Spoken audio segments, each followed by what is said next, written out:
My name is Alex Grotsky. I'm the MC for today. I am Ella's dad from Team Ella. Thank you all for coming out today. We are just thrilled to see all of our familiar faces coming back. We're even more thrilled to see new faces come and join us as well. I want to say thank you to Dr. Arnold, who's going to be joining us in just a moment, telling us an awful lot. I want to say that as the least important member of Team Ella, it's my privilege to be up here. And I say that because I tell the story an awful lot, that the day Team Ella came together was a shocking day for Dr. Seashore to come into such a small medical room and find 10 people standing in such a small room ready to talk to her. And amongst that, the team was made up of a retired nurse, a retired chemist, a physical therapist, a pediatric physical therapist, 2 early education specialists, a very concerned grandpa, and a lawyer. The most useless person in the room. So one thing lawyers are good at doing is chatting. So I feel very honored to be able to stand up here today and just talk a little bit about Team Ella and obviously introduce Dr. Arnold.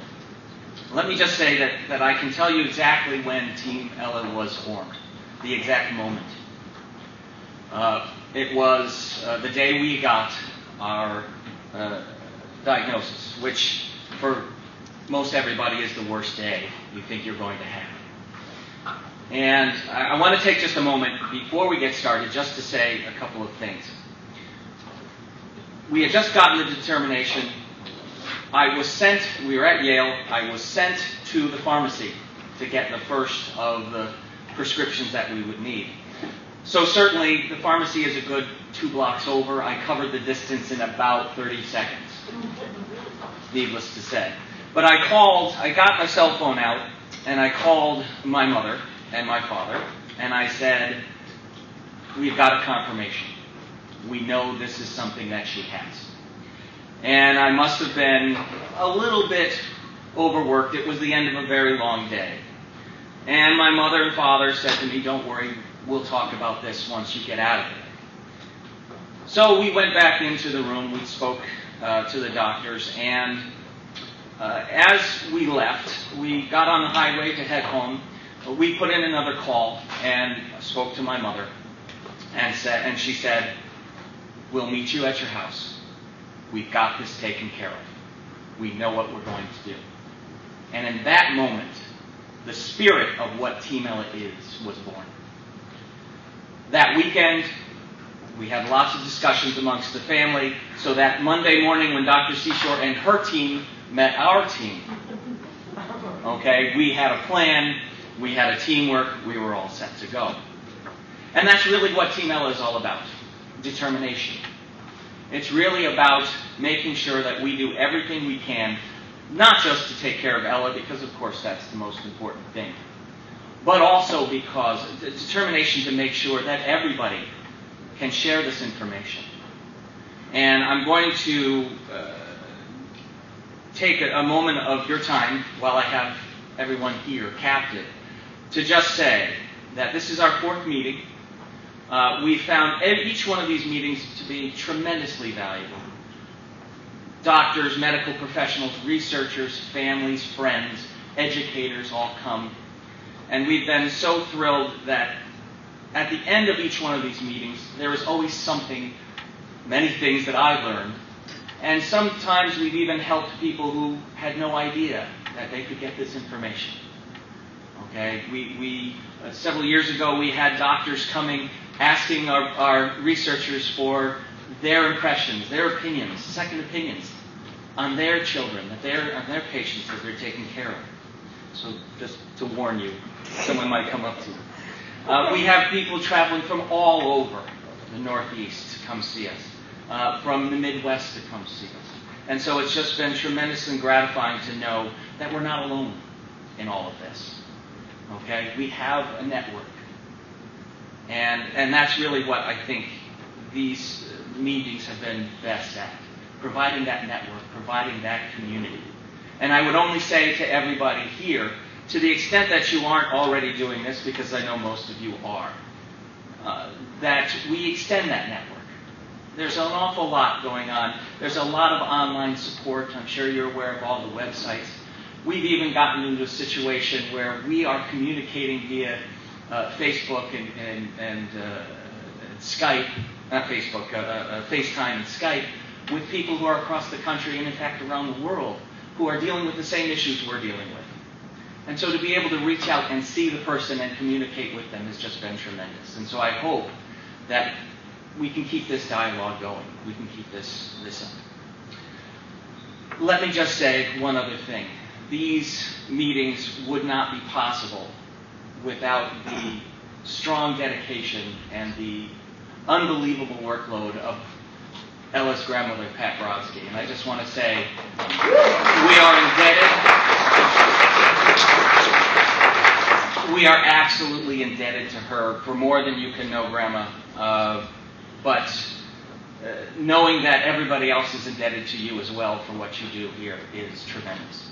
So thank you again. Okay, a bit of housekeeping just before we get started. The first and most important question for most people are, where do I go to the bathroom? Right out the door and to the right, men's and women's are there. We are going to be taking a number of breaks today. We're going to have a break at about 10:15, depending on how well I get off, how quickly I can get off here and get started. There will be a heart-healthy lunch provided. We do have a children's room, as you may know. It is known as the Topaz Room, conveniently located at the other end of the building. What I would say is that we have it well-staffed with a number of former nurses and former educators as well, so you'll have plenty of good people looking out for the kids. And this is not church, so feel free to leave your cell phones on in case you need to get contacted and called. It's perfectly fine. And of course, we have the videotape going on, so you won't miss anything if you need to step out of the room. Okay. Now let me just say, we want to thank Brenda Goodman for coming down here today and for being here last night. Brenda came all the way from Ohio to talk about the benefits of Juice Plus and the benefits that she's seen in her child with FAOD. And let me just say, Lori got up and spoke as well last night about the general improvements that she has seen in Ella's situation. The improved health, the improved water consumption. And she's really seen a tremendous benefit to herself and to Ella particularly.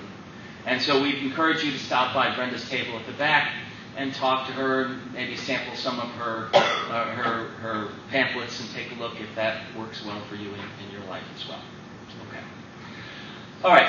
We're all here to hear Dr. Arnold. Dr. Georgianne Arnold is the clinical director of the Children's Hospital of Pittsburgh, as well as a professor of pediatrics at the University of Pittsburgh School of Medicine.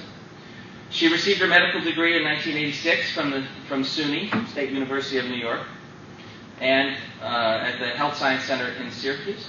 She completed a residency at Children's Memorial Medical Center in Northwestern in Chicago, and her fellowship in genetics and metabolism at the University of Colorado Health Science Center in Denver. She is the author and co-author of numerous publications, all of which I'm sure some of you have actually looked up. I have, and as a lawyer, I can tell you I don't understand any of them. But that's okay, she does, and that's the important thing. And so we want to say welcome to Dr. Arnold, and I'm going to turn over the floor to her. Thank you.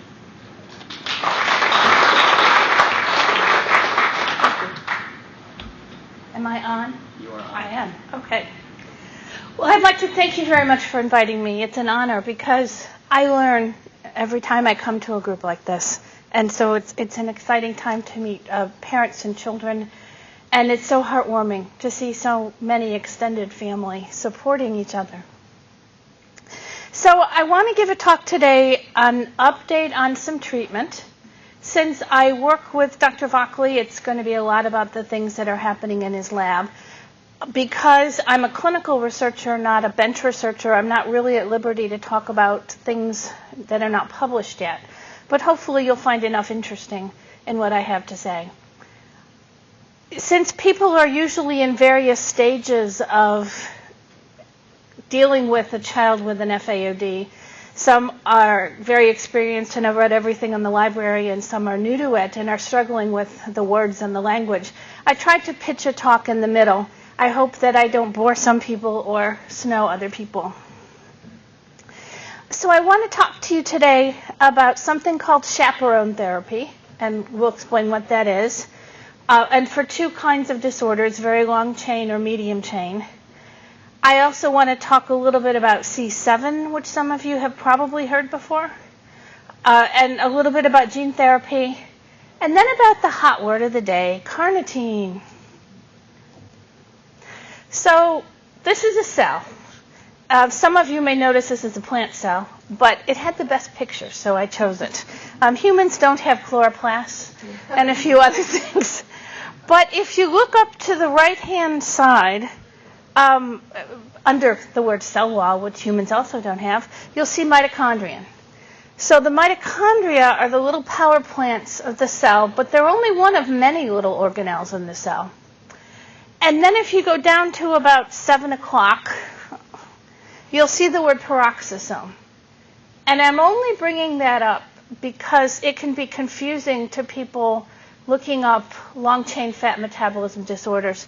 The peroxisome does metabolism of fats longer than 20 carbons. So, and the mitochondria does metabolism of fats that are shorter than 20 carbons. So we'll talk a little bit about some of the confusing terminology, because the testing for peroxisome disorders is called very long-chain fatty acids. So that's the Lorenzo's oil disease. It's not this disease. I don't know if any of you have seen the movie Lorenzo's oil. So I just want to make sure we'll go over why very long-chain acyl-CoA dehydrogenase deficiency got its name very when it's in the mitochondria and not with the other very long chains in the peroxisome.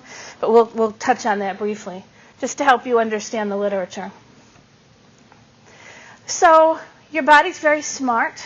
It realizes when the gas tank is getting low, and it releases fatty acids so that you can burn them. Fatty acids are strings of carbon atoms, just like hydrocarbons, gasoline, strings of carbon atoms. You get a lot of energy when you burn carbon, so your body can burn it not quite the same way your gas tank in your car burns it, but it's carbon. So if the carbon chain is short, if it has 4 or 6 carbons, it's short chain. 6 to 10 carbons is a medium chain. 10 to 18 carbons is a long chain.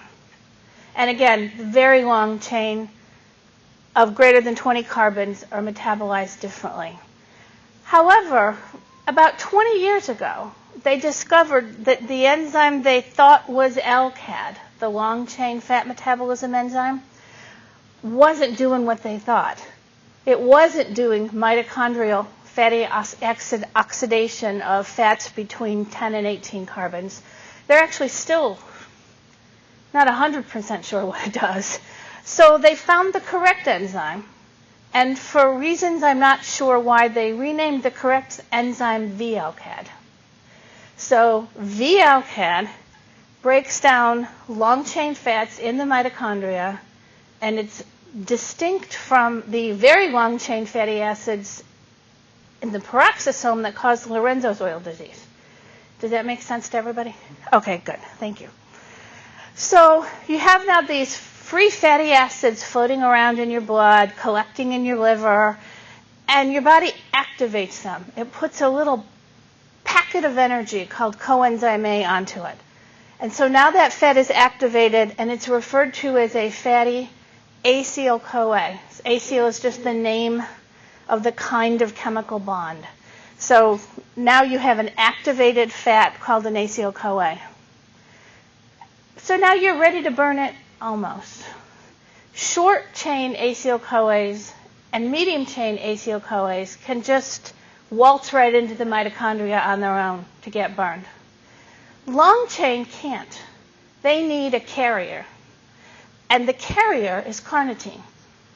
So you take the long-chain acyl-CoA, you hook it on, or the word is esterify it to a carnitine, and then that, through a 3-step process, pulls it into the mitochondria and then frees it back up. So I have a fancy picture. So up in the red, for anybody who's not red-green colorblind, you have your acyl-CoA. It's all activated. It's ready to go. It hooks onto a carnitine, and the enzyme that does that is CPT1. And then it makes an acylcarnitine. So when you read in the literature, the acylcarnitines accumulate and do this or do that, this is what they mean. A fat that's been hooked or esterified onto carnitine. Then it gets pushed through the mitochondrial membrane, and in one side, out the other side, it swaps it for a carnitine. So that's carnitine acylcarnitine translocase. That's the CACT. That's a pretty rare metabolic defect. And then once you're inside the mitochondria, now you're on the bottom, that acylcarnitine gets acted on by CPT2, which knocks the carnitine off of it, and you end up with the acyl-CoA in the green. So you have the red acyl-CoA, long-chain acyl-CoA outside, and now the green one ready to go inside. I don't think there's anybody here with defects of CPT1, CACT, or CPT2. But I didn't know that when I wrote the talk, so you got the whole talk. So now we're inside the mitochondria, and we're ready to oxidize the fat. Why do we call it oxidation? Because we actually add an oxygen to the fat. So it's one cycle of oxidation, and it's called beta oxidation because the chemist that was working with this looked at the carbon chains, and the acyl-CoA is the beginning, and the one carbon back is the alpha carbon, and the second carbon back is the beta carbon, and the third carbon is the delta carbon, alpha, beta, gamma, delta, epsilon. That's how they got named. And beta oxidation is named because you're going to oxidize the beta carbon. You're actually going to put an oxygen on it. So this 4-step process will take you from your activated fatty acyl-CoA that's in the mitochondria, and it will lop off 2 carbons. So at the end, you'll have another fatty acyl-CoA that's 2 carbons shorter, and you'll have a ketone body. And that ketone body can get exported out to the brain, to the heart, to any place in your body that's running low on gas. So one cycle of oxidation, 2 carbons. So if you started with an 18 carbon, in the end you'd get a ketone and a 16 carbon. You redo the 16 carbon, you get another ketone and a 14 carbon. And you go this way until you get to the end and burn the fat up. So the first step in that 4-step cycle is the ACAD enzyme. And sometimes when you read, you'll see the enzymes as ACAD-S for what we call the SCAD enzyme, ACAD-M for the AMCAD enzyme, or ACAD-VL for the VLCAD enzyme. People with those diseases are blocked at that step. The next step is actually adding water. The third step is the CHAD step. That is where there's not, M and S CHAD is not big disorders in the group, but L-CHAD is a fairly common disorder in fatty acid oxidation. And so that's the third step. And then the 4th step is the actual splitting with the ketone coming off and the 2 carbon shorter coming on the other side. But it turns out that for the long chain enzyme, those last 3 steps are nestled together. Those last 3 enzymes for the last 3 steps are nestled together on a protein called the trifunctional protein. And why is it called the trifunctional protein? Because there's 3 enzymes that live in it. So some people with L-CHAD deficiency actually have a problem with the L-CHAD enzyme itself. And some of them have a problem with the trifunctional protein. And the trifunctional protein is often worse in terms of how much it affects you. So everybody make sense of beta oxidation? Okay. Was that okay? Okay, all right. It's nice to understand the words so that when you read something and it says, well, the acylcarnitine's build up here and that, and you're like, what's an acylcarnitine? So now you know.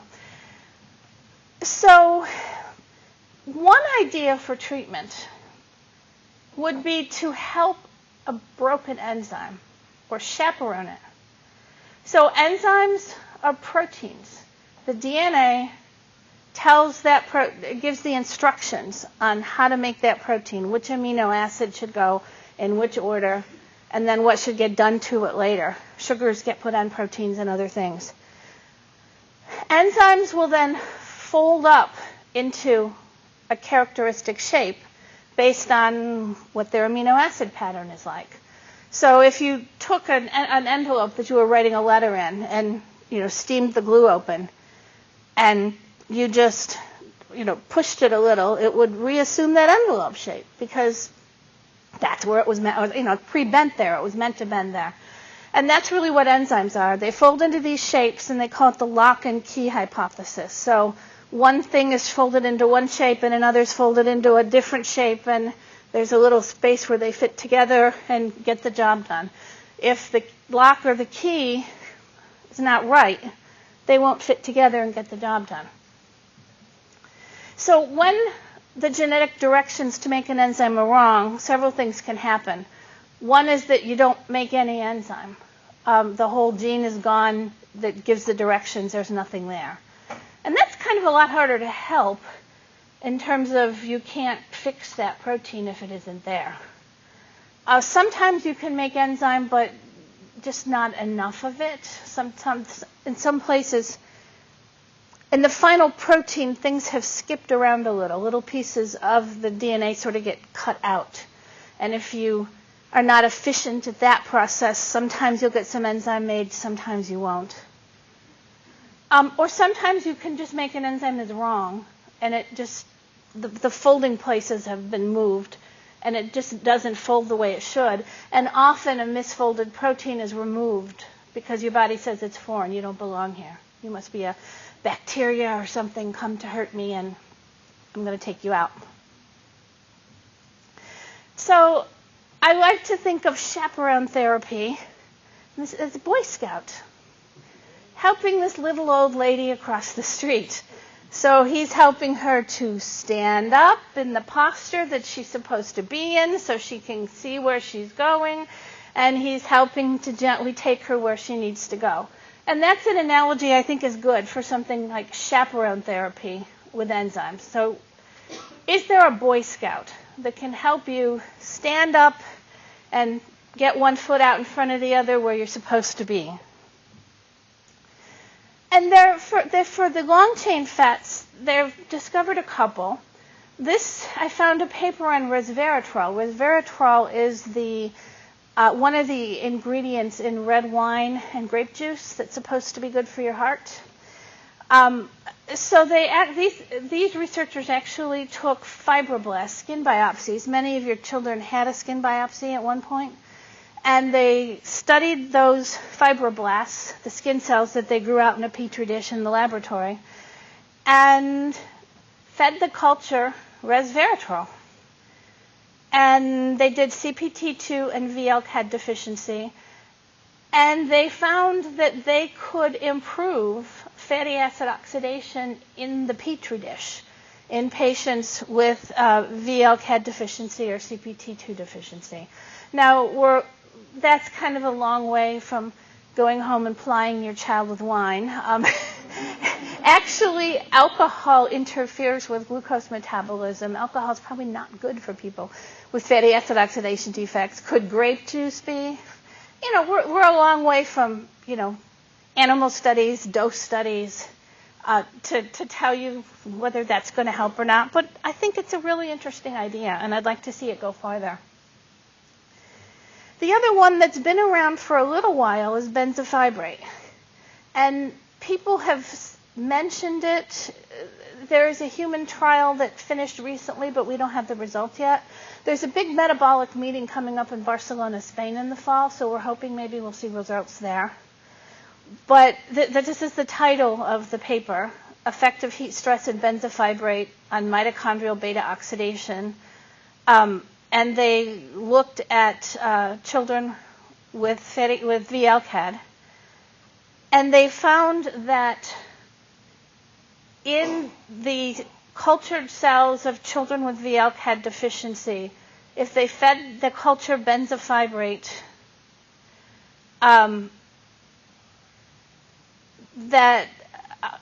this was not the culture. This was in vitro, meaning they actually fed them benzofibrate and then took a sample and studied what happened in their sample. That they decreased the long-chain acylcarnitines. Remember the carnitine, the long-chain fat hooks onto the carnitine, gets pulled into the mitochondria, and then it sort of sits there. And we know that those long-chain acylcarnitines, as they build up, can have toxicity. So they were able to reduce the amount of long-chain acylcarnitines, and they were able to increase ketone production, which tells them that they must have oxidized that fat better. So we're waiting to hear for some of the studies. We haven't been very lucky getting good studies funded in the U.S., but we're working on it. It's an interesting idea. Yes? Are these things only able to use with the MCAD and VLCAD, or can they be used also with the shortcut? I don't think they've been studied with the short-chain fat disorders. We fight at meetings about short-chain fat disorders. Yeah, okay. For MCAD, Ravicti was just approved by the FDA. Before then, it had a drug company named HPN 100.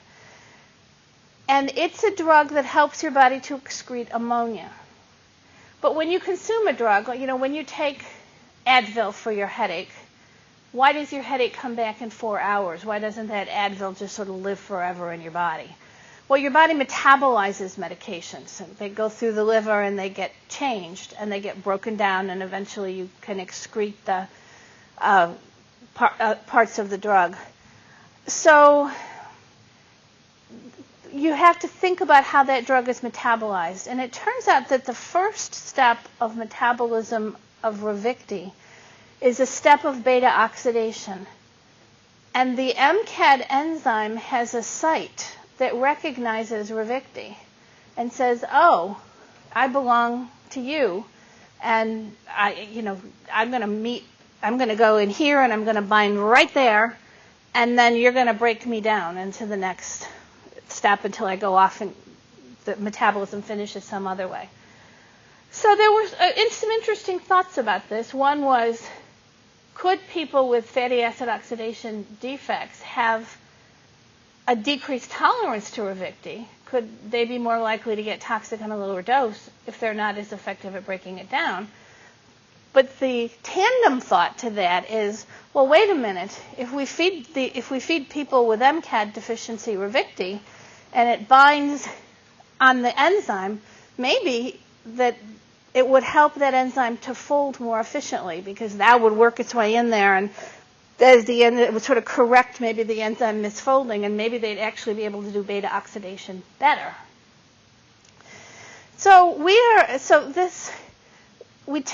The original paper, this is the title from a poster, and buphenyl was part of the pre-name of Ravicti before it was FDA approved.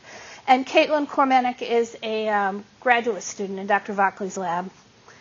And so she looked at MCAD and the metabolism of buphenyl and found indeed that MCAD enzyme does play a pivotal role in the first step of metabolism, and suggested that perhaps it could be of therapeutic value in binding to the MCAD deficiency, and particularly patients with the common mutation, the 985 eta G mutation, or K304E is the other way you see it described for any people in the crowd with MCAD deficiency. And so we thought, well, let's go somewhere with this. So we are hoping this summer to actually do a human trial. we're looking for 6 adults with MCAD deficiency who are hopefully homozygous for the common mutation, the K304E or the 985AG. We want to bring them into the Clinical Research Center, do an overnight fast. Number one, just to verify that they can fast overnight safely and that they're not too metabolically stressed in the morning. And then start them on a low dose of Ravicti. So the dose for urea cycle defects would be 8 to 10 milligrams per meter square, which is a measure of how big your body is. And we would be starting at 2. So we're starting at a quarter of the dose because we just want to make sure people aren't going to get toxic on it. And then they're going to stay with an IV for 8 hours while we get periodic samples looking to see how fast their body gets rid of the Ravicti and what their levels are. And then they're going to stay on that Ravicti for 2 weeks. They're going to come in, they're going to do everything again. And then we're going to, if everything went well the first time, we're going to double their dose to 4 milligram per meter squared. And we'll do another dose escalation up to 6. So we'll never actually get them to the therapeutic dose.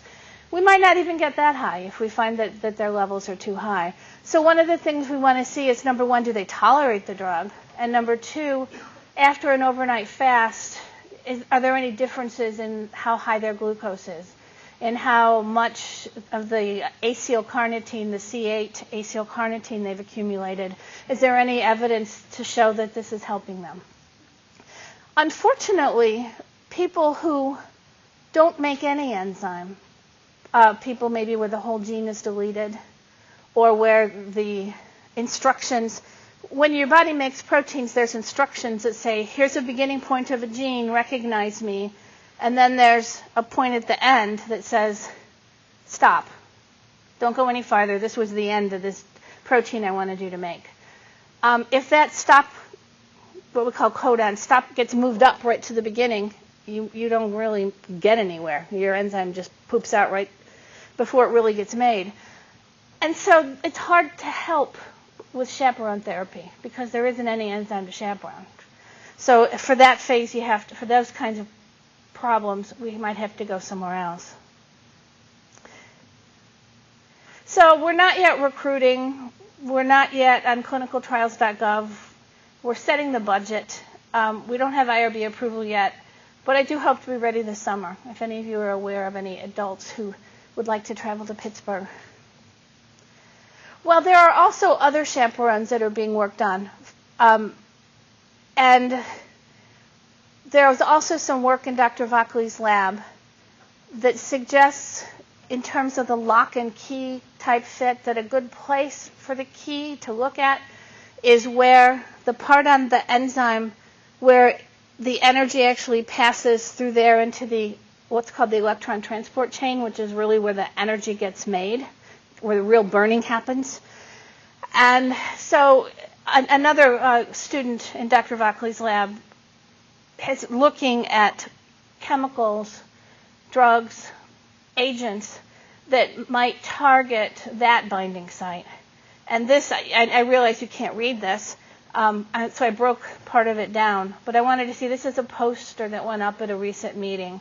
So he was looking for a novel drug target site in the MCAD enzyme and what he could make that would target that site for future drug therapy for MCAD deficiency. And again, he found several synthetic peptides or proteins that can target what's called the ETF, electron transport flavoprotein, the place where the actual things pass into the area where the actual burning happens.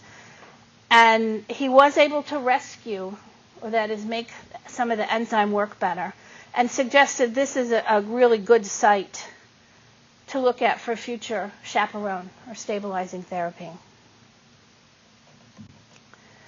So I did want to bring up something called clinicaltrials.gov, and that's the enzyme address. And I took, of course, an unreadable screenshot of it, just so that you could see what was there.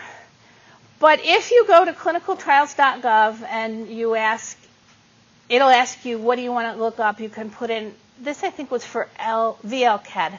I put in the search engine, you can put LCHAD, you can put MCAD, any of these in the search engine, and it will come up with a list of studies that have been registered with the NIH for enrolling.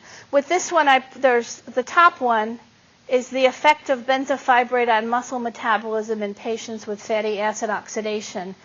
And that happened in Europe, and it's listed as completed, but if you're in the web page and you click on it, it will tell you that the results haven't been released yet. But there are 2 studies on there that are available for people who are interested. Number 2 is a compassionate use of triheptanoin, which is a C7 for fatty acid oxidation, and that's available. It's not an active recruitment. Basically, Dr. Vockley took this study over for people with long-chain fat, and I'll explain a little bit what triheptanoin is. And there is a study that's recruiting that's out through Portland, and we also have become a site in Pittsburgh for actual treating patients. And I'm going to go through both of those in case anyone's interested in them. So I just put this so that you could read it. This was sort of the same thing that was on the big screenshot. So the clinicaltrial.gov site will tell you whether a study is completed, available, recruiting, ended, stopped, ran out of time, ran out of money, whatever. And so the compassionate use study is for people who are not well controlled on their current management. And the formal study, as I'll go through, because that actually is in the active recruiting phase.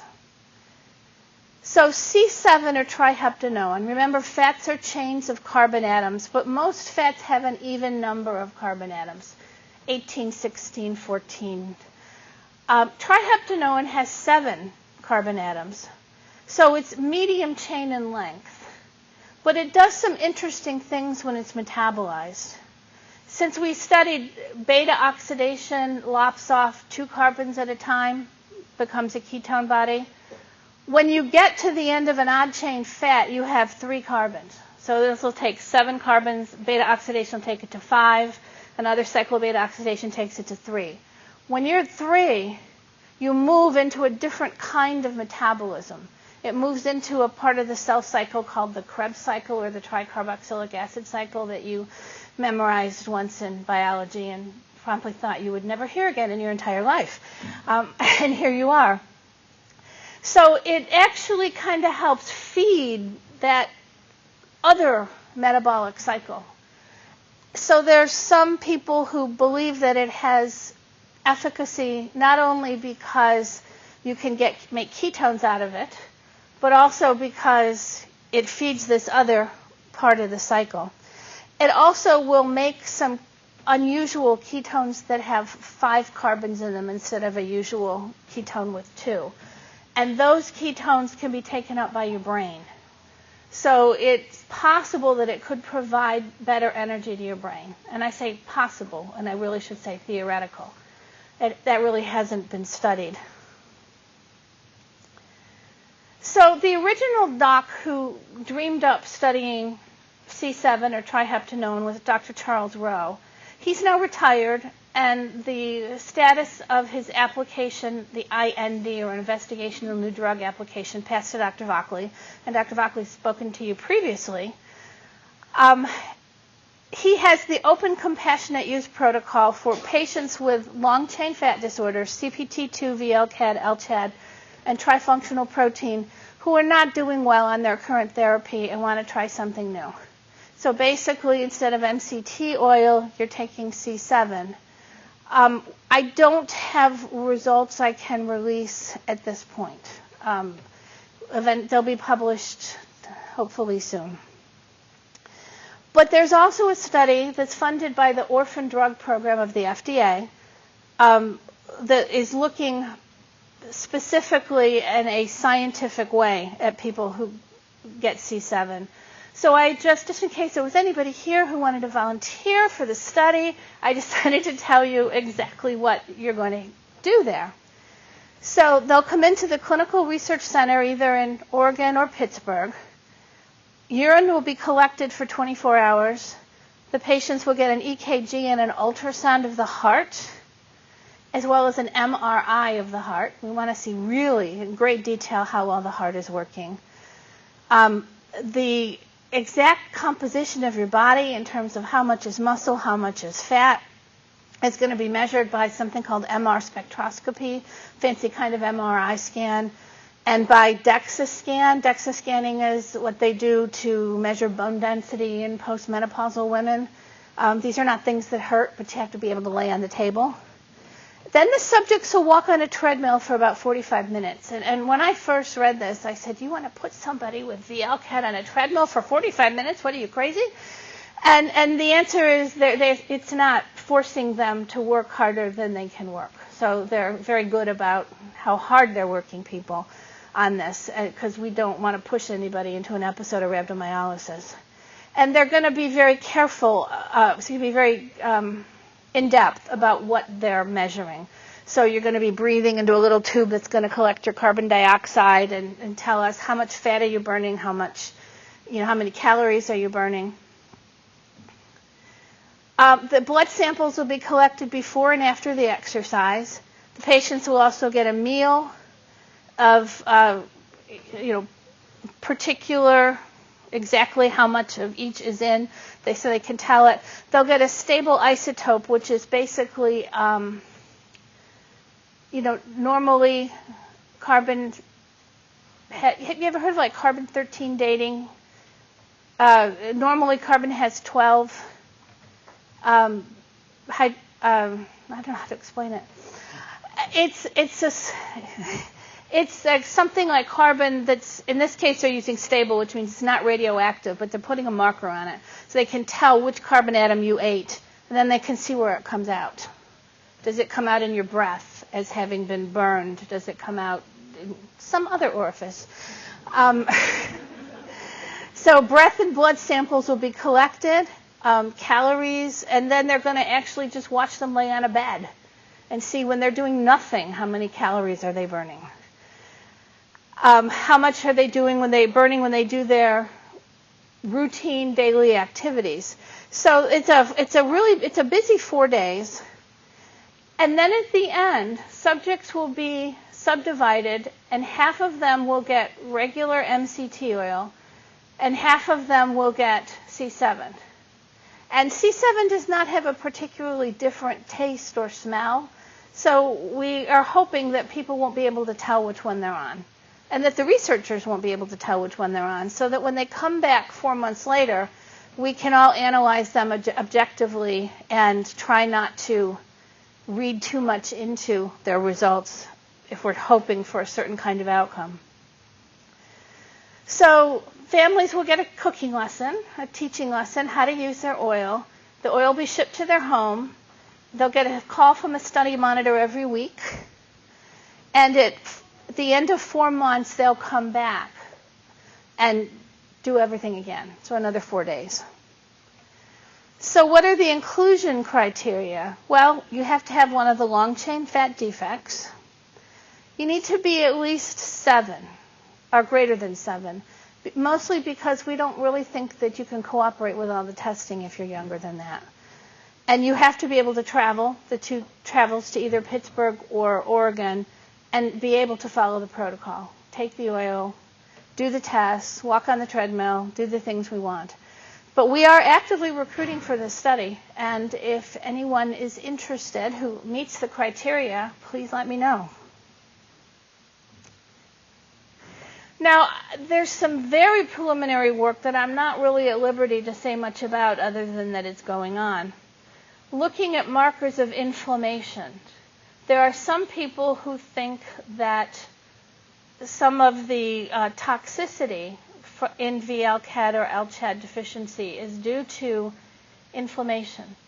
And in fact, if you look at people with regular cardiovascular heart disease, inflammation is a marker for poorer outcome. So it's not a unique thought. And they're working on that. They're looking at markers of inflammation in mice. No human trials yet. Not a lot of money yet, but we're working on it. Now, I told you that a lot of these other therapies are going to help people who already make enzyme, but the enzyme's broken. What about people who don't make any enzyme? What's going to be helpful for them? And one is gene therapy. Now, I don't know how many of you remember the story of Jess Gelsinger. He was a young man with a urea cycle defect who participated in a gene therapy trial. And he apparently had a bad immune reaction to the virus that they used to deliver the gene. Now, if I just took DNA and set up an IV and infused DNA in you, what would happen to it? Your body would break it down. It would see it as foreign and break it down. It would not get into your cells where it could be expressed and do its work. In order for a gene therapy to work, you have to get that gene into your chromosomes. It has to go in, it has to find where it belongs, it has to integrate into there so that the other mechanisms that tell it when to turn on, when to turn off, work.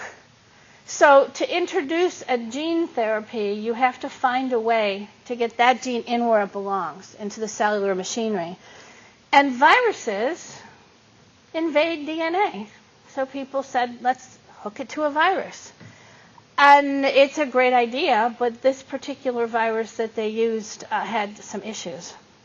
It set back gene therapy for a long time. But gene therapy is slowly resuming.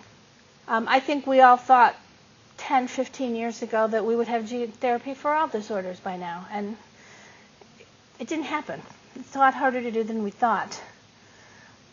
But there is one recent study that came out a few months ago looking at mice who had a VLCAD deficiency and used a virus called adeno-associated virus type 9.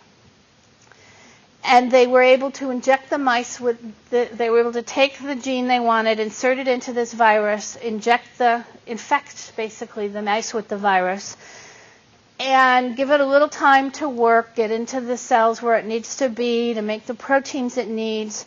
And they found that after 2 weeks, that the long-chain acylcarnitines declined. And the heart muscle showed less of the long-chain acylcarnitines, which theoretically means it was being more efficient in its ability to reduce fat. They only ran the experiment for 20 weeks. At the end of 20 weeks, it was still working. So your body hadn't shut the process down yet. So that's very promising. And I don't know how long it's going to be before we see human trials. A little while, I think. But that might be something in your future, or in the future for your children. And now I'm going to talk about the C word. Anybody know what the C word is? Carnitine. Yes. The blogs have been alive with the sound of carnitine. Now, carnitine's main job is to attach to long-chain fat and pull it into the mitochondria. We talked about that. But carnitine is very fickle. Carnitine will esterify to anything with carbon atoms in it. So, particularly partially oxidized fat. So if you have a lot of long-chain intermediates in your mitochondria, they'll glom onto that. If you have a lot of medium-chain intermediates, they'll glom onto that. There are other diseases where your body has partially broken down products. The organic acidemias, some of you, the FAOD meetings sometimes share with the Organic Acidemia Association. Same deal. It gloms onto those carbons. So those, they accumulate. They also become urine soluble. So you can get rid of some of your acylcarnitines by peeing them out. So on the one hand, people have said carnitine would somehow then be good, because if we gave more carnitine, they would attach to more of those acylcarnitines and you could get rid of them, and we could lower the number of bad fat intermediates that way. Works great for organic acidemias, maybe not so much for fatty acid oxidation disorders. Thank you.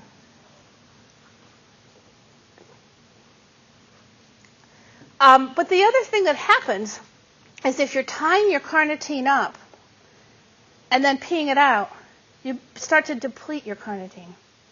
So your body becomes depleted in carnitine. Most people with most people who survive fatty acid oxidation disorders have some residual amount of carnitine. Some residual amount of enzyme activity around.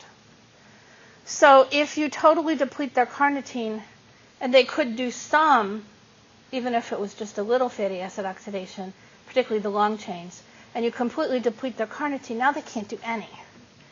So carnitine deficiency is bad. We know carnitine deficiency is bad. Severely low levels of carnitine in the muscle and heart can lead to weakness, hypoglycemia.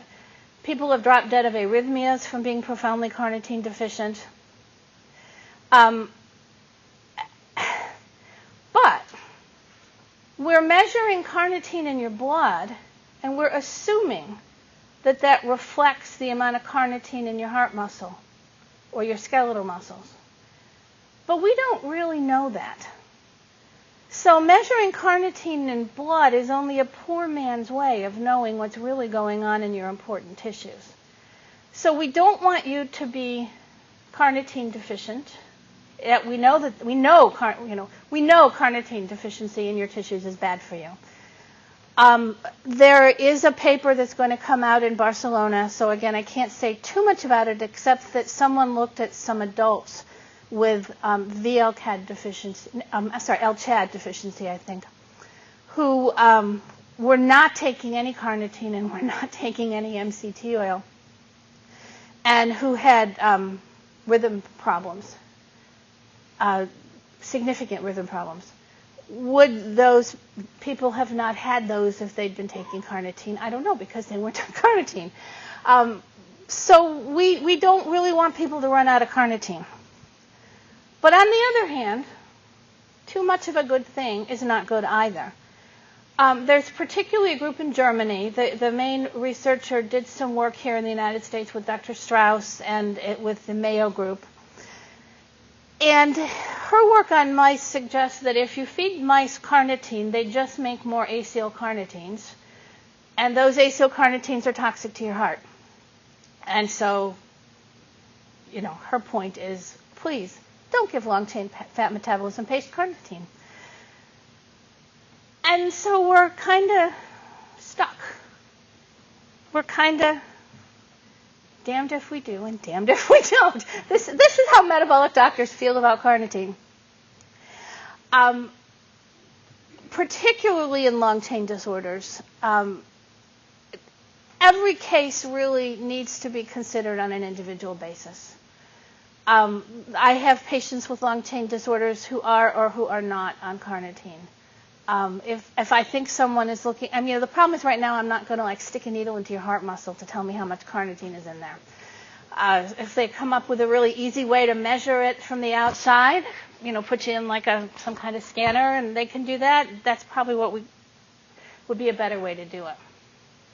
But what's really got the buzz going is a paper that came out recently in Nature Medicine. Have many people heard about this paper? A few? Okay. On the fatty acid oxidation websites, it's all the buzz. These authors looked at the bacteria in your intestine and how those intestinal bacteria metabolize carnitine and what happens to it. And they had some interesting findings. So the premise of their work, based on prior work that other people had done and they had done, is that meat consumption is linked to cardiovascular disease. That's the CVD, cardiovascular disease risk. And people previously thought it was from saturated fat and cholesterol in the meat. So heart healthy meant certainly, plant-based diet, not a lot of meat. But they did a meta-analysis means they took a lot of different studies and pulled that data together and make it even then a bigger study. And when they did that, they couldn't find an association between saturated fat and coronary vascular disease, raising the question, well, you know, and they did it with saturated fat, I'm sorry. And I said, well, if it's not the fat in the meat, what is it? So these investigators had noticed a link between something called choline and cardiovascular disease, coronary vascular disease. And, of course, I'm a picture person, so I like pictures. So choline gets broken down in your intestine to something called TMA, or trimethylamine. Trimethylamine gets further worked on by bacteria in your gut. Your large intestine normally has bacteria in it. If you take too much antibiotic and kill those bacteria off, you'll get a nasty diarrhea, if anybody's ever had that before. So they found that the TMAO in the gut was what was correlated with heart disease, cardiovascular disease. So they said, well, you know, choline, not good. Don't take too much choline. It'll turn into TMA, and then it'll turn into TMAO, and TMAO is bad for you. But then they also thought, what else gets turned into TMA in your gut? And the answer is carnitine. I don't know if any of you have had the experience taking carnitine of making it or your child smell like tuna fish. But when excess carnitine sits in your gut, it gets turned into TMA, and TMA smells kind of like rotten tuna fish. So that's the sign that there's, you know, more in your gut than your body's absorbed. And it isn't, you know, a great smell. So carnitine or choline get made into TMA and TMAO is linked to cardiovascular disease. So they took this and they ran with it.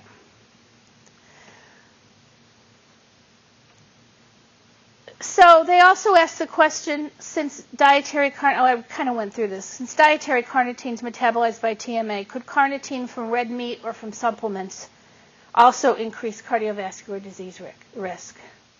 So they started with some human studies. In their prior work on the choline, they had taken patients with heart disease and had taken blood and urine samples and run mass spectroscopy just to see what was in their bodies. And did that stand out in terms of the amount that was there from samples from people who didn't have heart disease. And when they did this, they found a number of things that they went on to study. Carnitine had come up, but once they'd done some of the math corrections for multiple, looking at multiple things, it wasn't significant anymore. So in their first study, carnitine wasn't one of the things they chased. But now they've decided, I want to go back and specifically chase carnitine. So they gave people an 8-ounce steak and 250 milligrams of carnitine, and they looked at their blood and urine, and the TMAO went up. So this suggested to them that, like choline, a dietary load of carnitine would contribute to TMAO formation. Then they gave those people the same thing, but they gave them antibiotics, and kind of antibiotics that decrease your gut bacteria, and the TMAO did not go up. So their hypothesis from this was that it's actually not the choline or the carnitine, it's actually the gut bacteria reacting to the choline and carnitine. And if you could stop those gut bacteria from reacting that way, you would stop the link to the heart disease. Now, what's interesting is vegans and vegetarians make less TMAO even after the carnitine load. So basically what they're saying is vegans and vegetarians probably have different gut bacteria. So maybe it's the meat eating that changes the bacterial flora of their gut, and that changed bacterial flora is making the TMAO that's increasing the risk for heart disease. This is a long study with many, many arms, so I'm trying not to confuse you, but it's a difficult study to read. So the investigators went on to say, well, could I do something to change the good bacteria in the gut, like the vegans and the vegetarians have, and turn it into the bad kind, like the meat eaters have? So they did this on mice, and they fed mice carnitine. Now, one of the things, the way they ran the study made it very difficult for me to figure out exactly how much carnitine they were feeding the mice. For one thing, I needed to find the molecular weight of carnitine, but we should let our chemists do that. And they, in fact, by feeding the mice carnitine, were able to change their gut bacteria into the kind that metabolize carnitine. So if you need these gut bacteria and suddenly the amount of carnitine you're getting in goes way up, the population of the gut bacteria that metabolizes that will go way up. So they found that the gut flora could be changed by the carnitine. Their conclusion was, these results are consistent with the notion that it's a downstream microbiota-dependent metabolite, not the carnitine itself, that promotes the atherosclerosis. So it's carnitine, meat, something changing your gut bacteria, and those gut bacteria contributing to heart disease. So then they went back to the humans, and they took 3,000 people who were about to undergo a heart study, who were believed to have heart disease. And they found that carnitine levels were higher in patients who were actually found on these studies to have disease, but it turned out to be not that easy to analyze.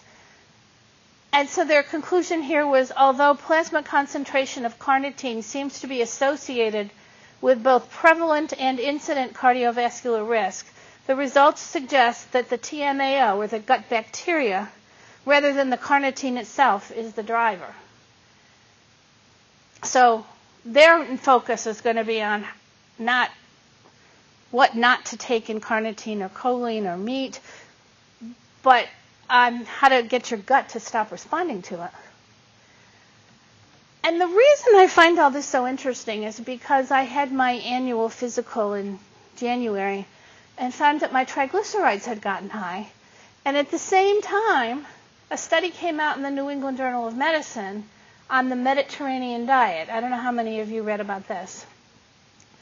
They took 4,700 people in Spain who were at risk for heart disease. They had diabetes, they had hypertension, they had other things that made them at risk. And they put some of them on a low-fat diet, just regular garden variety, low-fat diet, don't eat fat. And they put some of them on a Mediterranean-style diet with at least 4 tablespoons of olive oil a day, nuts, fruits, vegetables, red meat no more than twice a month, fish, legumes, a very healthy diet that, other than the olive oil, is actually quite low in fat, but high in, very low in saturated fat, but high in good fat. Olives. Avocado. They could have 4 eggs a week. And they had to stop the study early. That's actually a big deal to stop a study early. Because the patients on the Mediterranean diet were doing so much better. I mean, for one thing, they were compliant with it, which the people on the low-fat diet were not. By the time they studied the low-fat diet people, they were gone back to McDonald's. But the Mediterranean diet, they actually measured metabolites of olive oil and things in their blood and found that they were staying with it. There not a huge amount of weight loss, but they were having 30% fewer cardiovascular events.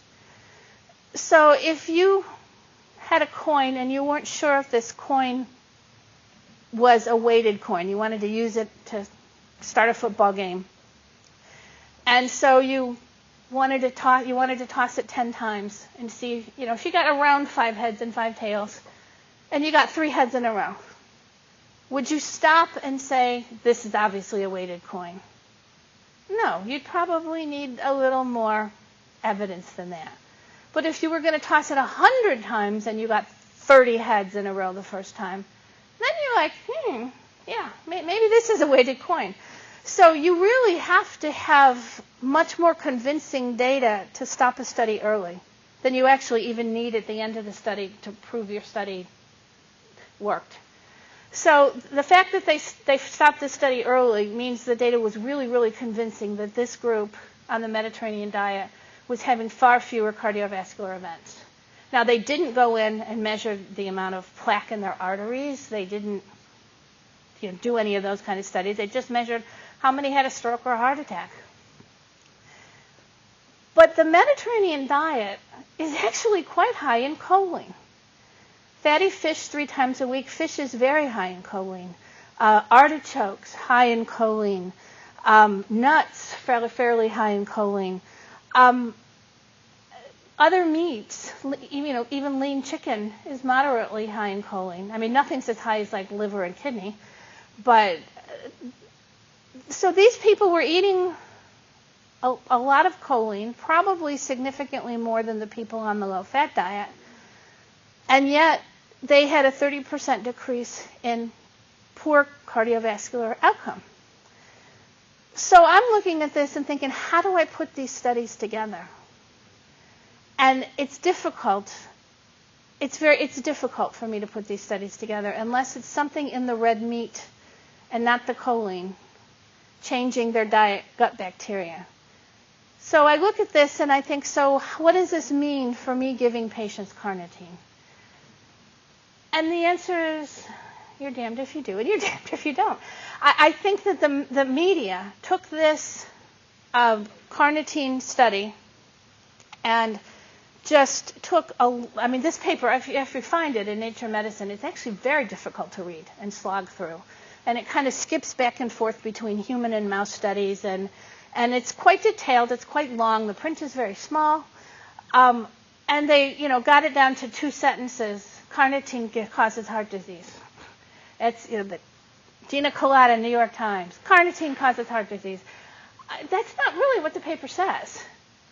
And I think the last word on carnitine hasn't been written. I think that carnitine use in fatty acid oxidation disorders should be done on an individual basis. I think we need to work on better ways to compare tissue carnitine, like in your heart, to blood carnitine, so we can actually tell who's carnitine deficient in their important muscles and tissues.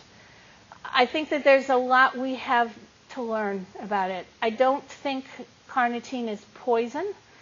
In fact, I have seen some patients have remarkable responses to carnitine. On the other hand, there's no such thing as a free lunch, even though we're going to get one today, right? But so I think we have to think carefully with each patient about what are the risks. What are the risks to allow your heart to run out of carnitine versus what are the risks to give it? Because I know the risk of letting your heart run out of carnitine is significant. And I'm not so sure about the long-term cardiovascular risks. I think we have to get there yet. And perhaps we'll be able to modify with gut bacteria when we get there. So Grandma was right. Moderation in all things. There's no such thing as a free lunch. And decisions on carnitine really need to be made on a case-by-case basis. So in summary, we talked about chaperone therapy. Chaperone meaning the Boy Scout that comes in and helps the enzyme do what it needs to do. It works best for people who actually make enzyme, which is not usually the most severely affected people. Talked about diet therapy with C7, gene therapy, which is still a gleam in our eye, but we're hoping for it. Possibly immune modulation and other ways. And I think the last word has yet to be written. But I'd really like to thank you for inviting me. I always learn something when I come and meet parents and families and when I put together a talk. And I would like to thank Jerry Vockley, my boss, and his laboratory team who helped share some of their data with me.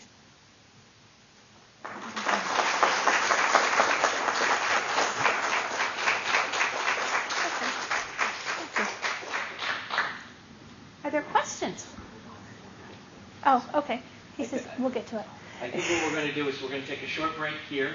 We're going to invite Dr. Seashore up, and then we're going to have our famous give and take for a little bit after that, and we can ask all those questions and discuss them in greater detail. Okay, so we'll see you back here in just maybe 10 to 15 minutes, and we'll continue. Thank you very much.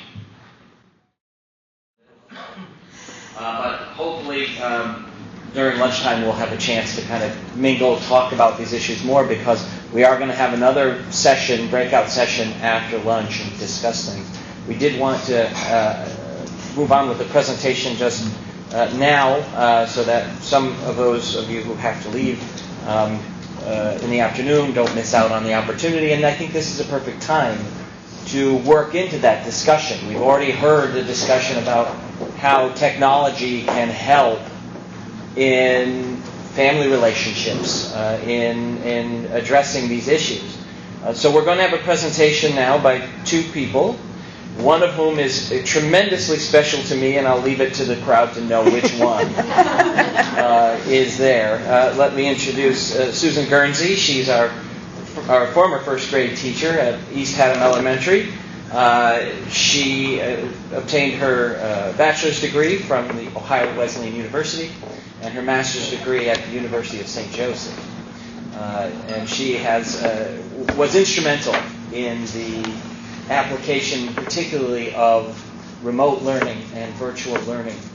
And of course then some woman named Lori Grodsky, who received her bachelor's degree in physical therapy from the University of Hartford, but more importantly received her education as a mom of an 8-year-old with VLCAP. And she represents the other end. So I want to welcome them both here.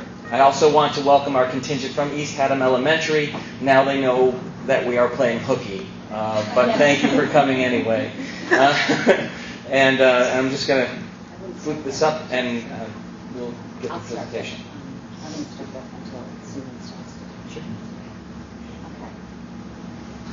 So thank you, yes.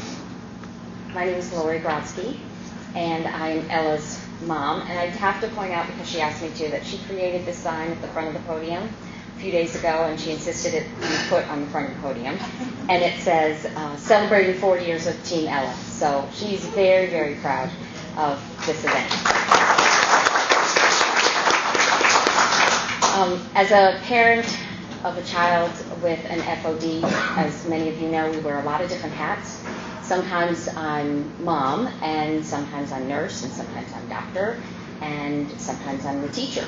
And that can be really challenging for many of us to keep those things separate. And when Ella was unable to attend school on a full day schedule, we quickly realized that we were going to need some support in that aspect to keep her educated. When she went to kindergarten, it wasn't a full day, it was a half day. And still, because her immune system was struggling to keep up, she hadn't had a ton of exposure to germs, and so she was building up her immunities. She was out of school 97 days out of the 180. And I took over as the teacher, and her kindergarten teacher would send me home material, and we would try to keep her as up to date as possible. But not only did she miss the work, she missed the social piece, and that was the hardest piece for Ella. She would develop anxiety about going back to school after a long illness and a long absence of being out. She would worry, will the kids remember her? Will anybody still be my friend? Will they talk to me? So there was a lot of anxiety around that. That concerned me and my husband. So when we thought about first grade, that's a full day. It was daunting. I didn't know how we were going to manage a kid who has very, very limited exercise tolerance. Just a day at school is really all she can do without having to have some break time and some rest time. So with some really wonderful guidance from our kindergarten teacher, Ella was placed with Susan Guernsey in Mrs. Guernsey's class for first grade. There was also a little bit of divine intervention there, which I'll let Susan explain. So we went to first grade, And within the first few months, there were some illnesses and some absences, and Susan approached me and said, we need to create a better approach for Ella's education because she was missing so much. And I would explain to Susan my frustration as trying to be teacher and mom and doctor and nurse. And so Susan said, there's got to be a better way. We can do this better. We can do better by Ella. And she said, I'm gonna get on this. When she brought the idea of virtual learning to the table, it just seemed like, yes, that would be fantastic. That's our answer. So with the help of the East Haddam School District and what Susan Guernsey came up with, and the program that we all worked as a team to put together, was absolutely groundbreaking for the district and for many school systems in the state of Connecticut, and it was life-altering for our family. It completely changed our lives for the better. So it is my honor to present Susan Guernsey to come and speak to you about the program that we created.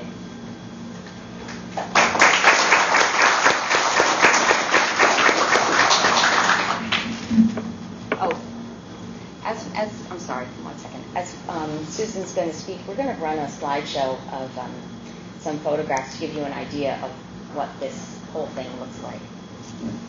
Some of it will be entertaining. You'll notice that our daughter, Ella, is in her pajamas in most of the pictures.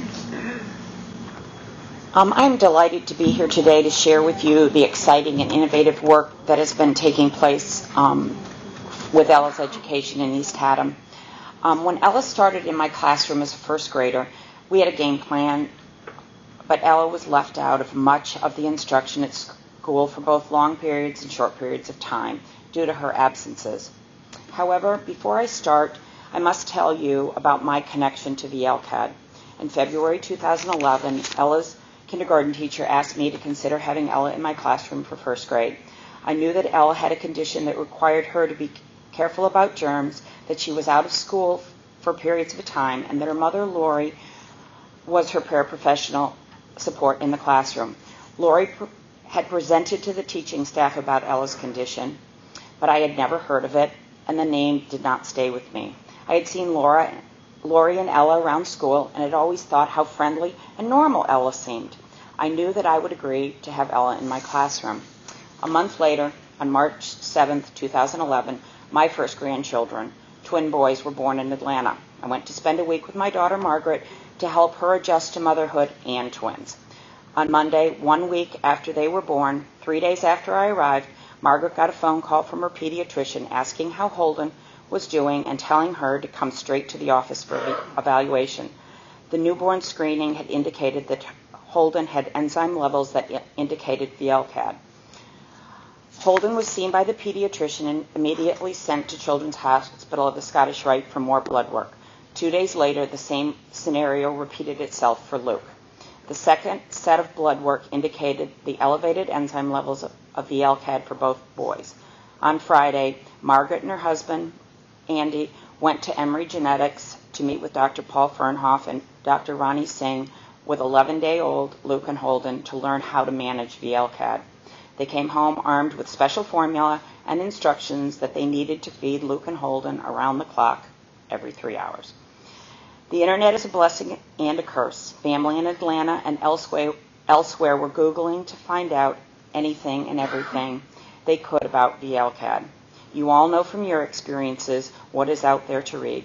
We were fortunate to stumble across Deb Gould's website, plus numerous other places that gave us information that we were looking for. As a family, we were confused, a little scared, and infinitely hopeful that everything was going to be all right. Luke and Holden started immediately on a regimen of feeding every 3 hours.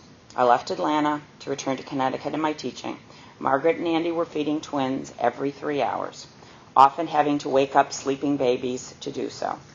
They returned to Emory Genetics in April for DNA testing to positively confirm the earlier tests. The results came back in late June. Luke and Holden were two of the lucky ones. They are carriers for VLCAD but do not have the disorder. Margaret and Andy subsequently went through DNA testing, and one is a carrier and the other is not. This experience has made my family acutely aware of a condition that we may never have known existed and the benefits of newborn screening. It has also given me insight to VLCAD and has shaped my thinking about how teaching and learning needs to be modified for children who have conditions such as VLCAD. But the real reason I'm here is to talk to you about how I, with the help of many others, was able to make learning and being a part of a classroom more accessible for Ella when she is not able to be present in the classroom. In September 2011, Ella, with Lori as her para-support, started first grade just like everyone else. It was the first time most children were experiencing a full day of school. In the beginning, Ella spent full days at school, taking a day off here or there to rest up and get her energy back. I was able to send work for Lori to do with her at home. When she was only out for a day or two, this method worked very well. Lori shared with me when she was at home that she had to be the teacher, and she was not always sure she was doing the teaching in the way I was presenting to the other students. In addition, she said that Ella was not always as engaged when Mom was the teacher. Then, in October, Ella got sick and was out of school for a long time. I was still sending work home and providing guidance as to how I was teaching the other students. When Ella was able to come back, she experienced anxiety that her classmates wouldn't remember her or that she had missed so much of what the others had been doing in the classroom. She started coming for a few hours either morning or afternoon. Ella was part of the classroom learning, and Lori was her teacher for the rest of the day with what I was sending home. Lori and I knew that these absences would happen again and again. This got me to thinking, could we somehow use Skype to connect with Ella at home? I had a conversation with my principal, Joanne Collins, who is here today, about if this could be a possibility. Lori asked for a PPT to discuss it, if this was even an option. David Scatta, our Director of Pupil Services, who is also with us today, facilitated this meeting, and it was decided he would look into the possibility of virtually connecting with Ella for instruction. In January, the iPad was presented as the best option, and we went full force ahead with the implementation. And we are kind of right in that halfway point of the year. So she had missed a lot of school at the beginning, and in a minute we'll showcase. You can hold off on that until a little bit. We'll showcase how much more she connected to the classroom. I had two main objectives in this implementation. First, to provide the same instruction to Ella as is delivered in the classroom, and for Ella to feel connected to her classmates even when she wasn't in school. I tried to find resources that would guide me on using the iPad when connecting with a child virtually.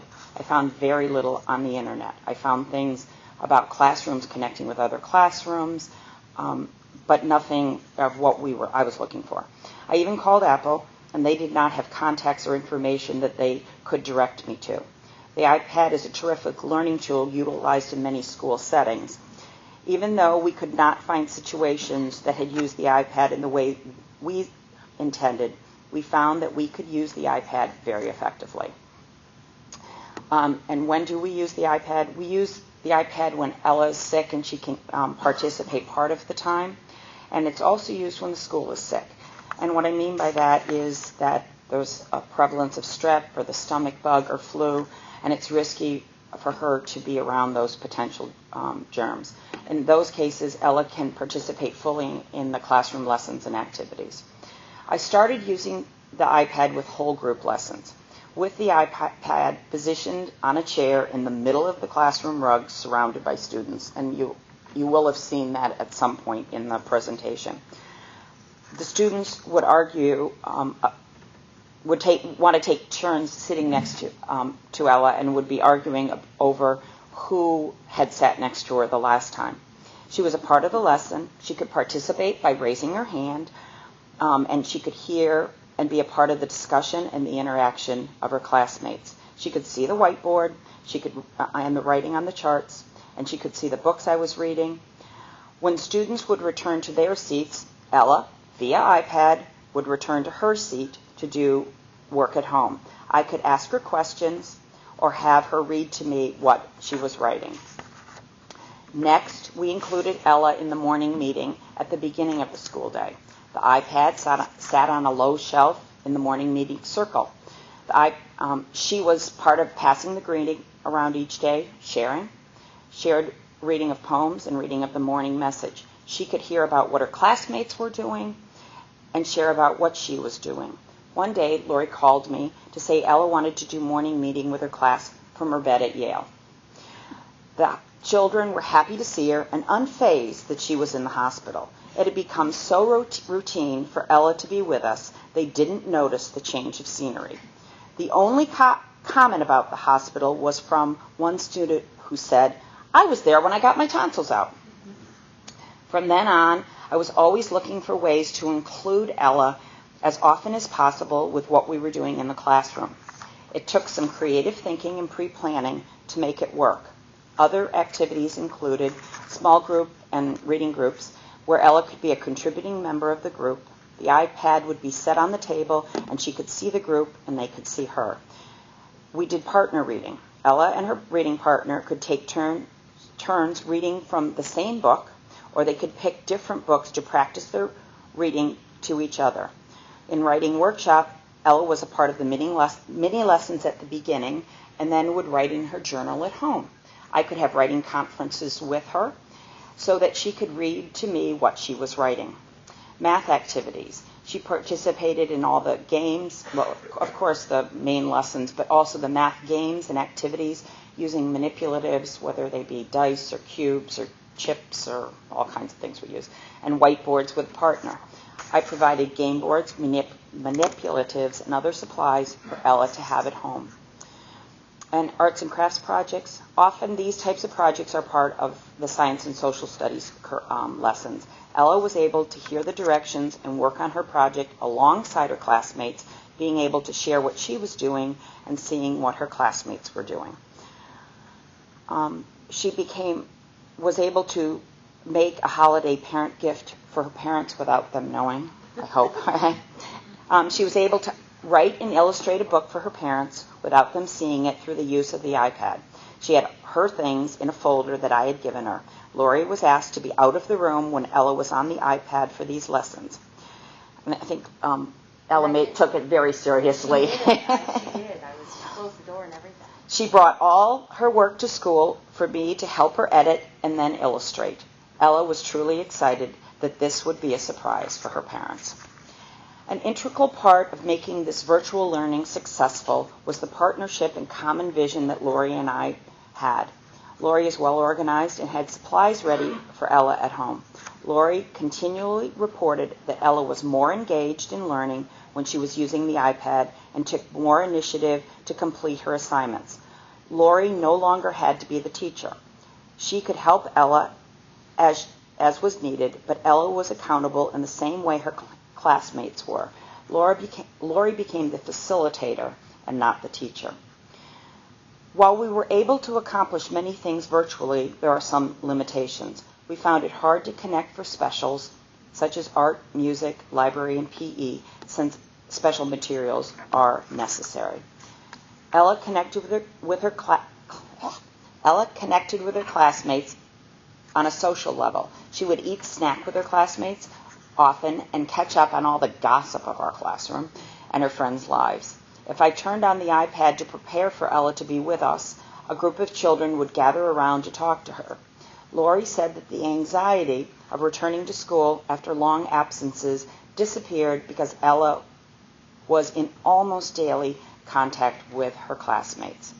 In order for the virtual learning with the iPad to be most effective, I made some modifications to my classroom planning and enlisted Lori as a partner in the implementation. Lori and I talked frequently through email or the phone. I put my weekly lesson plans on Google Docs so Lori could access them to plan for what Ella might need at home. Lori could see what literature and nonfiction books I would be using and would check to see if they had them. If not, I would try and send home extras I had or ones from the school library. I scanned worksheets and other materials and emailed them to Lori so that Ella would have morning work, reading and writing responses, phonics practice, and math practice to use during lessons when she was connected with the iPad. Lori had an extra set of textbooks and teacher's manuals at home. You may be wondering what you can do to develop a virtual learning plan for your child. First and foremost, I recommend that you be an advocate for your child both in and out of school. Parents need to be the squeaky wheel that is asking the questions over and over again until they feel the needs of their child being met. In planning for your child's school experience, talk with the special education services in your school district about the child's condition and how they can accommodate him or her. Be sure your child has a 504 plan or an IEP, an individualized education plan, in place. Ask that wording about providing virtual learning tools be a part of it. In our case, in East Haddam, the district provides the iPad for both the teacher in the classroom and the student at home. The iPad allowed Ella to connect to her classroom on a regular basis after it was implemented. Last year, Ella was absent from school 23% more after we started the use of the iPad, but she had 20% more contact with the classroom. We used the iPad when she was absent for long periods of time. We also used it when she would come to school for half the day and connect virtually the other half. If you'll see,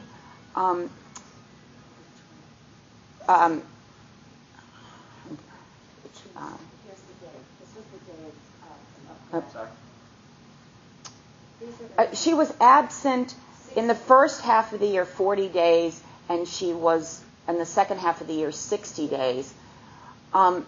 She had no contact with school in the first half of the year for 40 days, but she had no contact with school only for 22 days in that second half of the year, even though she was absent, I don't know what that, 20% more? Yeah. Whatever.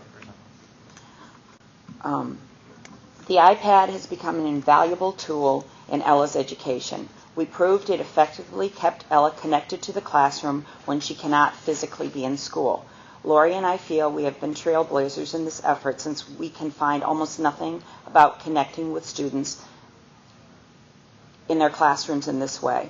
Ella is in second grade now, and her second grade teacher, Selena Nealon, is with us today.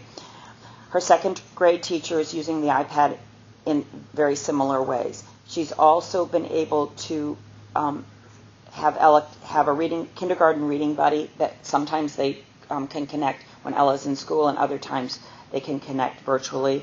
And she's been participating in lessons in other classrooms where she has to travel to another classroom for different activities. Connecting virtually with the iPad has allowed Ella to grow academically and stay connected to her classroom. I thank you for allowing me to share this story with you. If I can answer any questions today or at any other time, I would be happy to do so. Yes?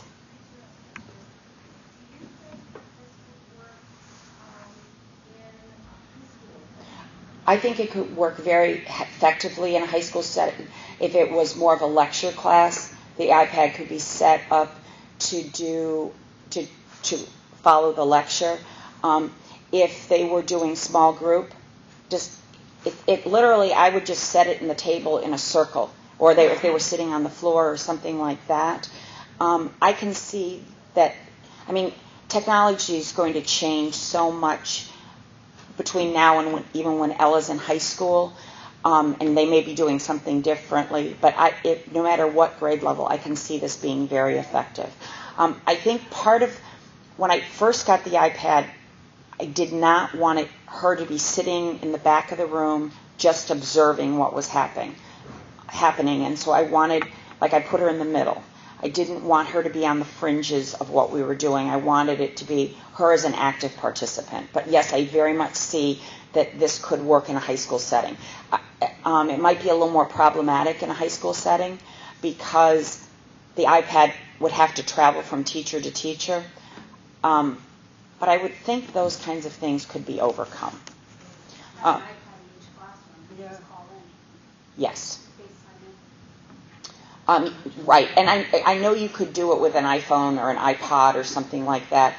Having the iPad just as a little bit bigger picture. I had wondered about, I didn't have a smart board at the time. I think a smart board could be a little overwhelming and distracting to the children in the classroom because it's so big, for those of you who know what a smart board is. But I do think, definitely. Go ahead.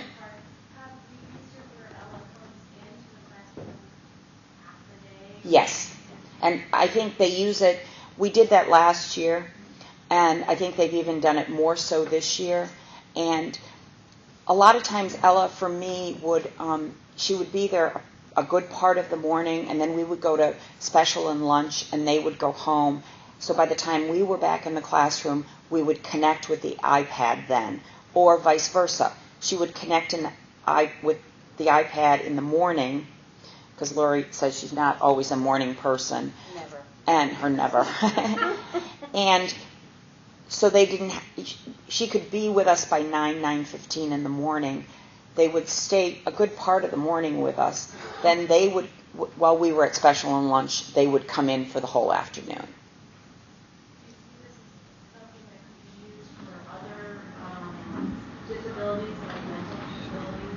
I don't see why not. I mean, it could be used short term for a child who was undergoing chemotherapy or something that would need to be out of the classroom.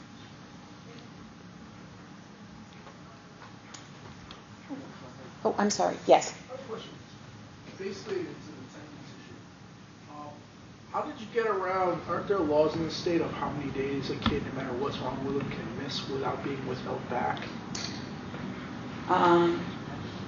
David, do you know? I don't know. I don't know. There are, but some of the laws have changed as far as excused and unexcused absences. It's more probably prominent at the high school level because of Carnegie units, rather than like at a K-8 level. We have, in our case, we have 2 children. Our youngest is the one with SCAD. And even the oldest one, we're looking to get him into the same school, but the principal's like, at 10 days out, I call DCF, at whatever, I call the police. I wouldn't get around that. I mean, that's why you would look for either a 504 meeting, and I'm sure you understand what, you know what a 504 meeting is. Yeah, I mean, it's basically working on an accommodation plan. Or if there's significant issues, besides, if there's health issues, but there's also learning issues as well, then you want to request a PT and look at like an OA child level of health care. We have an IEP coming up. Is that something I should Absolutely. stress? Yeah, because if you have an IEP, you have a CBP. That brings me notes from the doctor. Yeah, so basically what we're looking for as part of the accommodations like that would be the fact that, I mean, if your child is sick, your child is sick. It doesn't make any difference if you're out 10 days or not out 10 days. The question remains, is your child sick? Where it becomes problematic, though, is really at high school. And the only reason that high school becomes problematic is because, you go by Carnegie units, so kids are in credits. So if they're absent a significant amount of time, unless they're making those credits up, whether we can learn either virtual learning or that they're interacting, then that's the only time that may become problematic. But at a K-8 level, and that's one of the reasons that, you have that opportunity for virtual learning, it shouldn't make that much of a difference. But if you're having an IEP meeting coming up, you want to basically stress that, the 10 days is out the window. You could do that. I mean, I did ask Mrs. Collins last year because I thought Ella's spending, sometimes she's not in school at all, but she spent a good part of the day on the iPad. I said, isn't there some way that we can give her credit for being in school? I don't remember if she talked with David. But, those kinds of things may be changing as with distance learning and some of these, who knows where that's going now. I mean, I think these types of things we're going to start seeing more and more often. It's just we've got, I said, be the squeaky wheel, ask the questions, ask for those types of things to be put in, as David was saying. Supply stuff from your doctors, bring notes from your doctors, because if you go under a health plan, I mean, you have your rights, bring all that information. First thing I want to congratulate you and your district for working with them, because not every district is like that. Thank you. Yeah, we know that, and we're pretty proud of it. It's with Kyle,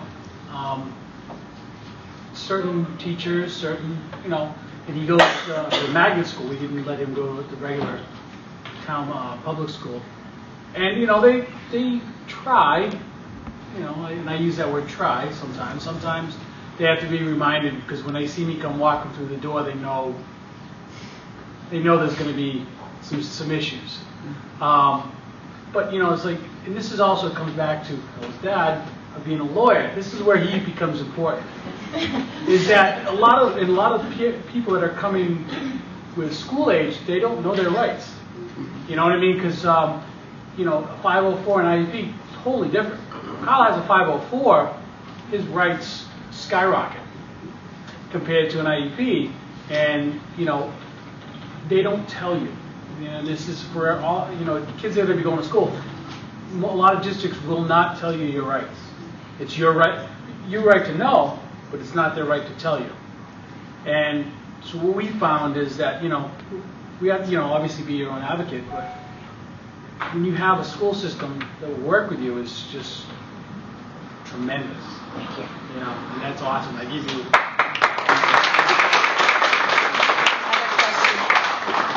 Actually, I have a question for Jay, if you don't mind. Oh, that's fine. I don't know your position in this education. I'm the Director of Pupil Services for the district, so I'm in charge of special education. Okay, so Only some. I do have a Major high responsibility, schooler. special ed. I do have a high schooler who is new to a 504, and she is on her 3rd week of missing school. And in high school, like you said, it's very scary. Who would be the first person I should approach? Well, literally after 2 weeks, the school should be supplying a A tutor, right, we're working on this. Right. She's due to come today. And that's something as a 504 that, when you have your next 504 meeting or request a 504 meeting, it's something you want to put in place initially. And I'm not sure if that happened. I did. Okay. So what you want to request at the 504 meeting is that one of the accommodations that would be put into place automatically was anytime the other side too is you can request 2 ways, and we've done this both ways, and not just because of Alex. We have other issues. We have other students in our high school who have medical issues. If you know that there's a significant medical condition and a student is going to be absent, normally by law you have to wait 2 weeks before tutoring gets into place. But you can also request at a 504 meeting that's kind of like put up in front. So like after a week, you want tutoring to come into place. Especially after 2 weeks, you want tutoring to in place. But you don't have to go back to a 504 meeting. You don't have to set this up. It's automatic. And that's something we've done in our district as well, to say, okay, well, we know there's a medical condition that's ongoing.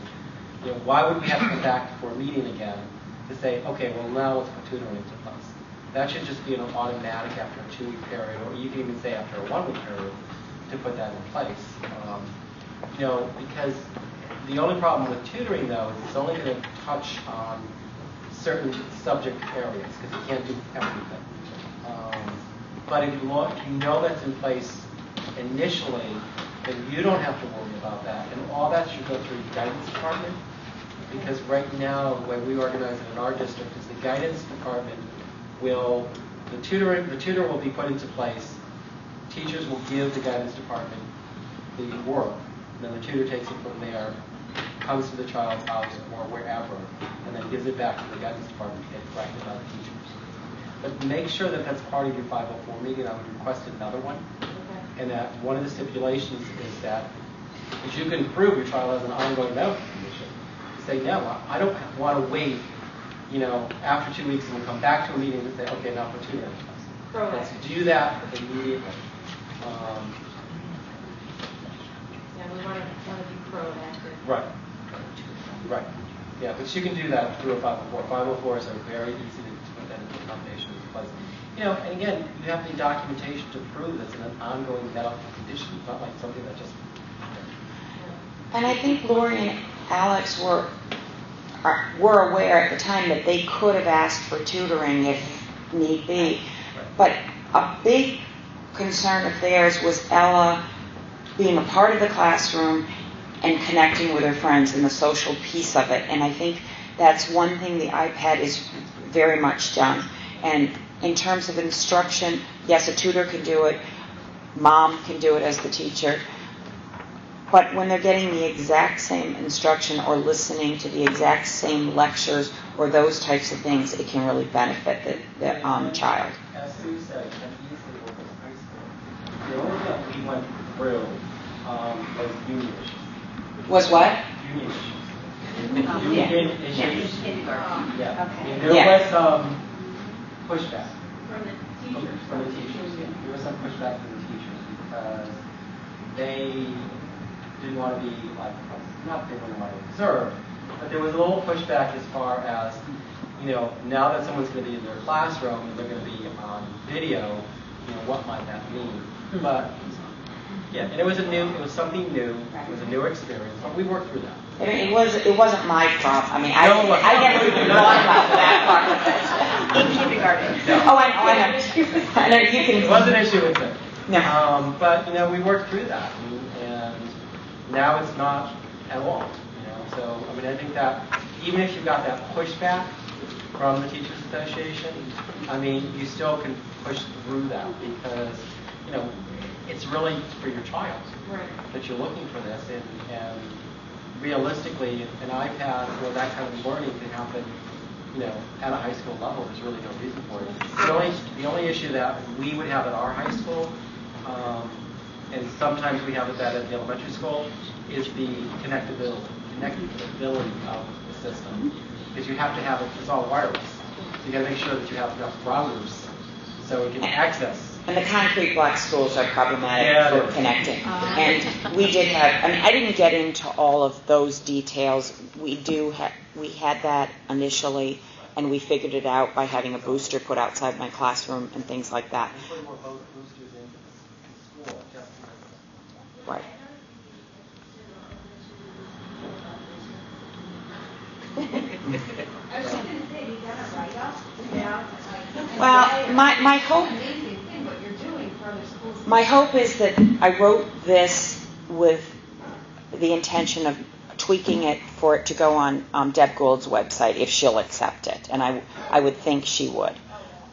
But even just, I'm thinking, as a teacher in the state of Connecticut, doing something, get it out there to everybody because it is. Yeah, and maybe we'll take it on the road, David. And I would be happy if anyone ever wants to speak with me via email or telephone. I would be happy to do that, and through Lori, you could certainly get my contact information. And as far as that's concerned, if you have your contact with whether it's the director of services or special ed, those are really the people that you want to contact. And if there's issues that I can certainly, Lori has my information. I'd be more than happy to talk to someone or email or kind of go through that to tell them what we're doing. And, realistically, we were driving up here, and I looked at it as, I'm sorry, but it just wasn't that big of a deal. I mean, come on, it was like the iPads are like $500, it's like $1,000 investment, and FaceTime's free. So, Exactly. When you're looking at it from a perspective of, monetary, you're thinking, come on, that's like. I mean, what's a tutor cost? You're looking at a tutor cost, it's a $1,000 investment with FaceTime being free. So it's just not that big a deal. I mean, it's a big deal because of the access, but as far as a monetary investment from a district's perspective, it's nothing. It's literally nothing. No, I was just going to say, I'm Sadie's grandmother, but I'm also director of Head Start for New London County, and all of our classrooms have iPads, and we have several children with pretty involved health issues, and it just never, because of the social aspect of it, I'm so pleased to hear this, because it could, we have smart boards, but I can understand where you're saying it would be too much. But I'm going to go back to work And I and will talk about this. And I do think smart boards could be very distracting. The one thing I didn't talk about is other students in the classroom. At first, it's a real novelty. They all want to sit next to Ella. Why doesn't Ella get to sit at my table? Can I be Ella's reading partner? That died away very quickly, and I think Selena would probably say the same thing. They get very used to Ella just being there in the classroom. I can also say that they're very used to me being there as well. They know that I'm in the background, and the kids are just, when we were talking about the kids who don't want their friends to know they're very private or whatever, it is the complete opposite with Ella. She's a celebrity. She thinks she's such great self-esteem. Pendulum has almost swung a little too far. She thinks she's fantastic. I don't know where she gets it. And so for her, she just thinks this is fabulous. She loves the social piece of it, and the kids just are so used to it. I mean, they'll come to the iPad and if like now in second grade, if Mrs. Nealon is busy, and they'll say, Mrs. Grodsky, can I go to the bathroom? And I'll say, yes, if it's okay, get the pass. Or Mrs. Grodsky, how do I spell family? Or, where do I put this when I'm done? So it's nothing to them. It's an everyday. Oh, and sometimes a nice aspect of it is when I am home and there's a discussion happening in the class and a child asks a question and there isn't an answer immediately. I can hop on my laptop, sitting next to Ella on the iPad, and Google it, and I can get the class the answer immediately during the lesson. And Mrs. Nealon can just move, she can just incorporate it, and on we go. So, yes. I have an extension of that story. Oh, yes. Grandma had to cover the iPad one day. So I heard coming over, so I'm just staying in the background, and I heard come over the iPad. Ella and I were sitting there in the living room, and I heard it. Mrs. Grodsky, or Mrs. Nealon, Mrs. Grodsky can look that up for us. And so I thought, oh boy. So I went over and I said, oh, I'm sorry, this is the old Mrs. Grodsky, the grandma's here. And then all the classmates, what? Ella, your grandmother's here? And I'm telling you, I had to put the camera on Grandma. About these kids interacting like this. Yeah, they were thrilled to meet Grandma over the iPad. Oh, yeah, and then I had to get my face in there. Yeah. What does she look like? Okay. Lori, I have a question for you. You Yeah. said that Ella was having some social anxiety. Yeah. And that went away. Did she have initial social anxiety about even using the iPad? Was she afraid? Yeah, at first, she would speak very quietly, and I would be on the side, giving her that mom look of speak up, talk louder. And it took her a little bit of time to feel comfortable with it. I would say, the first, what would you say, Susan, after about a month? She didn't raise her hand a lot Yeah, at the beginning. And now she's right in there and almost gets irritated if she doesn't get picked on, because she's like, how come my hand is up? How come I didn't get chosen? I would call on her or something like that to get her going with that. Yeah. But eventually she was just doing it all It was on very her own. very brief that she was a little bit shy on the iPad, and then her glowing personality came through. So Ella and Shy don't go well. no, she's not shy. If you met her. To piggyback on the iPad Yeah. technology and use in the classroom, Marcello, who is legally blind at this point with the whole LChat vision thing, is now using an iPad in the classroom for textbooks. For textbooks, Reading and the sheets and whatnot, so because they can make the fonts. Because on an iPad you can make the font so large so he can see better. That's fantastic. Yeah, so in the school, our school, he's been doing Braille for the last 3 years. He goes to vision 4 times a week. Wow. We're very fortunate in the school district that we're in as well. So it's just to be able to use these technologies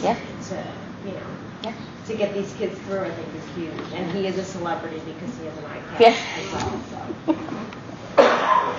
If there are no other questions, anything else? Okay, there are no other questions. Thank you all very much. I think we're going to break.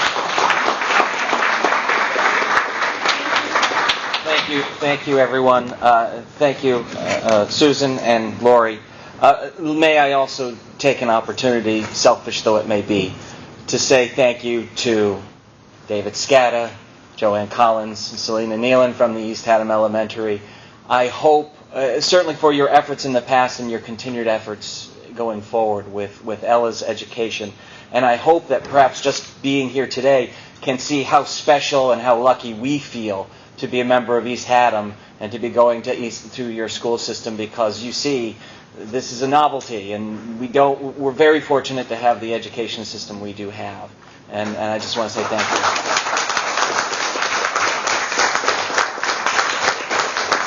And I do think that much as has already been said here, ultimately, the opportunity is there. And the more that we get together for things like this, the more discussions we have, the more information we share, the more you can get out there and present it to other people, and we'll present it to other people. The more information we share, the more opportunity we have for our kids. So if we hear something's working in one district, maybe it can work in another. And that's really, again, part of that Team Ella determination that we want to really put out there. And so, once again, we're just halfway through the day, and I'm already proud of yet another meeting that we've held here today, because we've been able to share some information and learn a lot. So we're going to take a break now for lunch. We're going to be back here in about an hour and 15 minutes, an hour and 20 minutes. It's at the back here, so you're not really going all that far. But it's a good time to check in with the children's room, and we'll see you back here at about 1:30. Okay? Thank you.